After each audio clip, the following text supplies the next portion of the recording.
Hello everyone.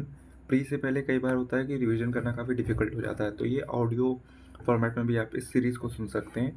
ये series है revision just before prelims. तो प्रीलिम्स से जस्ट पहले जितने भी इंपॉर्टेंट टॉपिक्स होंगे, जितने भी इंपॉर्टेंट चैप्टर्स होंगे, उनके सिर्फ स्पेसिफिक इंपॉर्टेंट पॉइंट्स को ही हम यहाँ पे डिस्कस करेंगे। और ये कुछ कुछ मिनट्स की सीरीज़ होंगी, तो आप इसको आराम से ऑडियो फॉर्मेट में भी देख सकते हैं। ठीक, तो चलो जस्ट प्रीलिम्स से पहले वाली सीरीज़ स्टार्ट ये कर रहे हैं आज से। इसका मैं प्ले लिस्ट बना कर डाल दूँगा। तो मैं जो पहला चैप्टर करने जा रहे हैं आज हम लोग, वो इमरजेंसी प्रोविज़न करने जा रहे हैं। ये कौन से आर्टिकल से कौन से आर्टिकल में आता है? वो है आर्टिकल नंबर 352 से 360, ठीक, पार्ट 18। अब आर्टिकल 355 ऑफ द कॉन्स्टिट्यूशन कहता है, it shall be the duty of the union to protect the every state and ensure the state act in according to the constitution. ठीक, इसमें कोई प्रॉब्लम नहीं। तो इमरजेंसी कौन कौन सी होती हैं, पहले यहाँ रिकॉल करते हैं।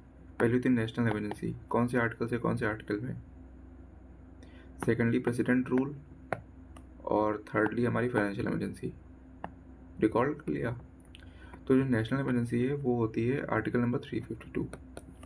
प्रेसिडेंट रूल जो आता है वो आर्टिकल 356 में आता है, और फाइनेंशियल इमरजेंसी जो आती है वो आर्टिकल 360 में। ठीक, नेशनल इमरजेंसी 3 ग्राउंड्स पर डिक्लेयर हो सकती है: war, external aggression, arm rebellion. Arm rebellion को यहाँ पे 44th अमेंडमेंट एक्ट से लाया गया था। ठीक, तो यहाँ पे ध्यान रखना है।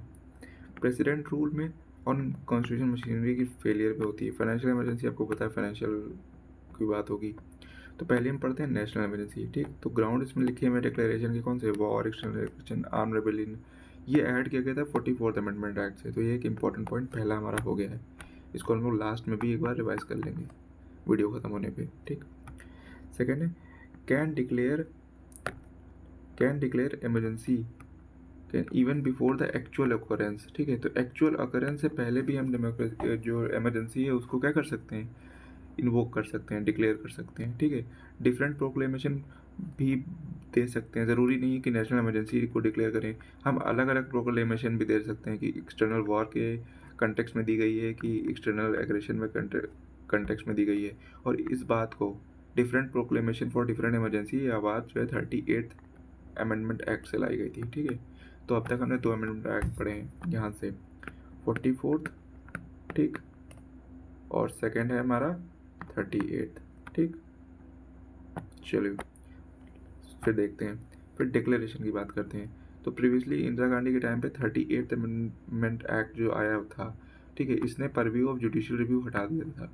ठीक, उसके बाद बट नाउ 44th ने उसको डिक्लेयर वापस डिलीट कर दिया, और वापस जुडिशियल रिव्यू स्टार्ट हो गया इसमें, कि डिक्लेरेशन को चैलेंज किया जा सकता है। ठीक, अब emergency can be declared in entire country और पार्ट ऑफ इट। ये कौन से अमेंडमेंट एक्ट में आया था?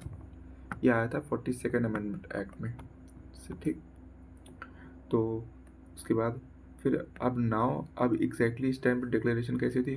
Prime minister, council of minister return recommendation देते हैं किसको? प्रेसिडेंट को। ठीक, लेकिन यहाँ पे हाँ, ये बाइंडिंग होती है इनके ऊपर, ये पता होना चाहिए आपको, क्योंकि ये काउंसिल ऑफ मिनिस्टर की एड एंड एडवाइस पे काम करते हैं। ठीक, तो अब तक हमने यहाँ पे 3 अमेंडमेंट पढ़ लिए। 44th से क्या क्या हुआ था रिकॉल कर लें आप, 42nd से, और एक और आर्टिकल था 38। ठीक, बता देते हैं। 44th से हमारा ये आर्म रेबेलियन ऐड हुआ था। ठीक, और उसके बाद 44th ने डिलीट कर दिया था, जुडिशियल रिव्यू को वापस एक्सेस दे दिया था, और 42nd ने इंटायर कंट्री और पार्ट ऑफ इट में डिक्लेयर करने के लिए अलग से प्रोविजन ऐड किया था। ठीक, तो पहली चीज़ ये हो गई। फिर पार्लियामेंट्री अप्रूवल कैसा चाहिए होता है नेशनल इमरजेंसी के लिए, तो सब 44th यहाँ पे ध्यान रखेंगे। ठीक है, तो approval from both the houses with in 1 month of declaration. If Lok Sabha dissolved that time, proclamation will 30 days survive for the first sitting of the Lok Sabha. After approval of 6 month continues then। ठीक, फिर periodic parliamentary approval चाहिए होते हैं हर 6 महीने पे। ठीक, ठीक, ये पे एवरी 6 मंथ यहाँ पे लिखा हुआ है। ठीक, अब कौन सी मेजोरिटी चाहिए होगी? Special majority. तो majority of total member of the house, और majority not less than 2/3 of the member present and voting. और यहाँ पे दोनों प्रोविजन, ये 3 प्रोविजन 44th अमेंडमेंट एक्ट से लाया गया है। कौन कौन सा? पहला कि approval from the both the house with in 1 month of declaration.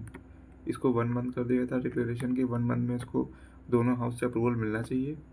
Secondly 6 periodic parliamentary approval को 44 से लाए थे और स्पेशल मेजॉरिटी की बात की गई थी।